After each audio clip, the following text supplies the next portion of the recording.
Mainly, it was the practicalities of the writing process, which was an incredibly squeezed time frame.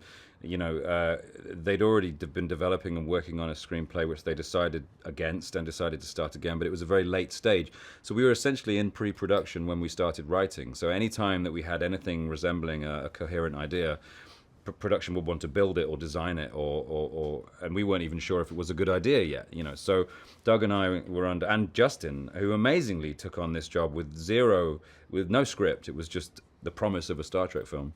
It was like we were in the inception, the preparation, and the execution were happening all at once, and that's a stressful way to work.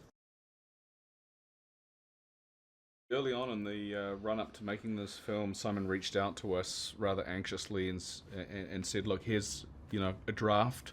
It's early. There's work to be done, and we would be very interested to hear your thoughts, and if there's anything you would like to include in your character, any suggestions or ideas you would like to see, then let's start the dialogue." And that was really kind of the beginning of what became a wonderful collaborative relationship, where right throughout the making of the film, we were in constant communication and collectively working to make this as good as it could possibly be. And it was a lot of fun. I remember several times, like in Vancouver, you would be out to, because we were all hanging out together because we were away from home, and like me and Carl would be at the end of a table having just eaten a whole bunch of pasta, just heads together, brows furrowed, just talking about what we could do. And it was so great. It's so great to have such a group of intelligent, intuitive, instinctive actors who could bring something to what we'd already written, and really just sprinkle magic dust on top of it.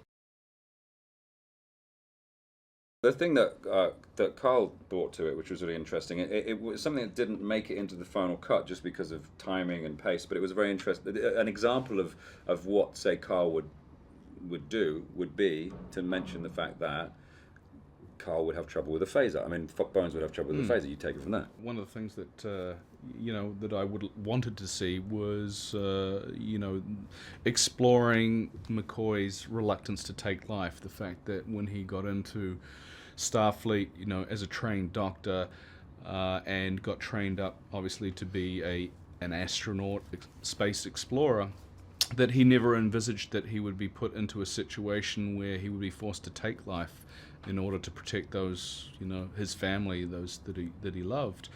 And I thought it would be very interesting to, explore that in this film.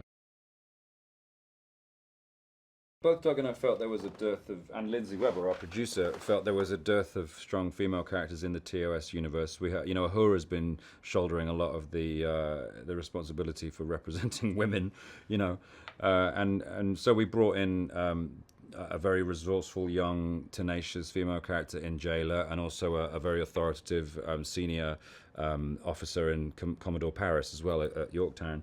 Jayla, we wanted to be this sort of someone who had grown up on Altamid, whose family had been snatched by Kral, and who had escaped from his clutches and had been, foraging and had found a place to live. And she taught herself all these skills. She discovered technology and hip hop, from the archive of this spaceship.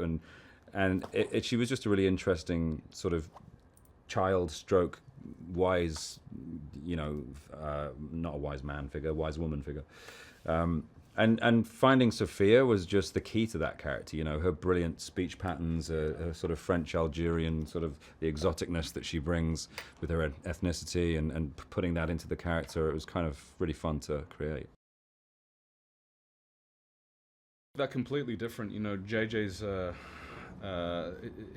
his approach on set is one that is he's hyper. He keeps the morale of the crew up, and he's constantly on a microphone. He's rapping, he's telling jokes.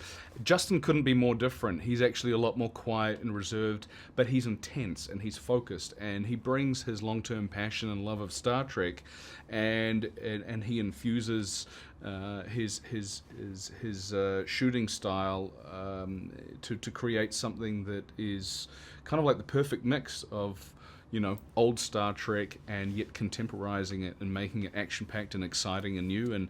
And I was also really appreciative of how sensitive he was to the group dynamic and to what we had going on. He didn't come in and try and dominate, or it was just a very subtle, gentle kind of, it's like he was a real collaborator. We wanted to make sure that there was at least one, mentioned LGBT character in the thing. Of course, there are thousands, but you just maybe they don't all wave to you and tell you who they are.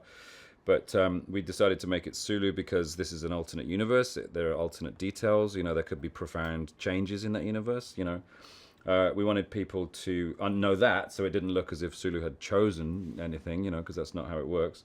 But we like the idea of it being an existing character because it was like something you just didn't know about somebody. You don't always find out everything about a person when you meet them. You might find down the line they don't like broccoli, or they can't drive, or they have a sexuality you didn't know about. And that was the thinking behind making it Sulu, rather than bringing in a new LGBT character, which we will also do at some point, of course. But you'd have to kind of fanfare that in and sort of say, here's this person, their name is this, their job is this, their orientation is this, which I felt a bit forced, to be honest. I think that Star Trek has always been about unity and hope and optimism. It's a very positive vision of the future. It's not some dystopian vision where it's all nuclear annihilation. And I think that that's something that audiences really kind of latch onto.